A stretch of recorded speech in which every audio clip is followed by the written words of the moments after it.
In today's video, I'm going to teach you how to add a page to Microsoft Forms. This process is simple and effective for organizing your forms better. Let's get started. First, open your preferred web browser. In the search bar, type Microsoft Forms.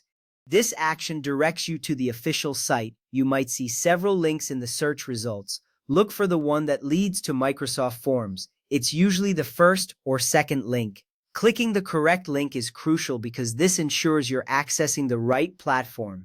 Once you find it, click on that link. This step sets the stage for the next actions.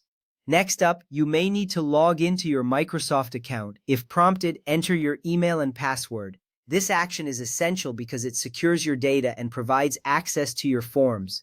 After entering your credentials, click the Login button. This will take you to your Microsoft Forms dashboard. If you have trouble logging in, double-check your credentials. You'll see your forms listed on the screen once you are logged in successfully.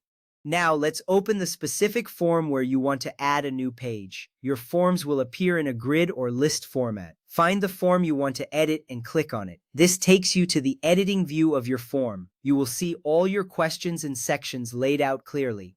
This organization helps you visualize where to make changes. After that, look for the button labeled Add New at the bottom of your form. You can also find this button between existing questions. Clicking this button is the first step to adding new content to your form. It is an intuitive feature that allows for quick modifications. After you click on Add New, you will see a drop-down menu appear, offering you various options for what to add next. This makes it easy to structure your form according to your needs.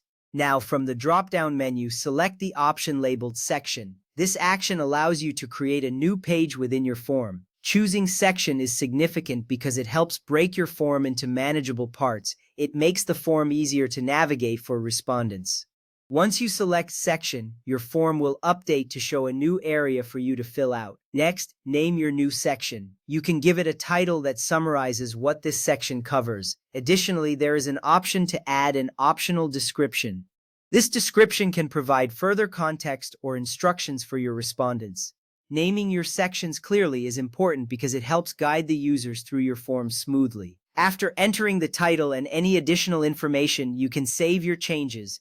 With that ready, you have successfully added a new page to your Microsoft form. This new section will help organize your questions better and enhance the user experience. Always remember to review your form after making changes to ensure everything looks good.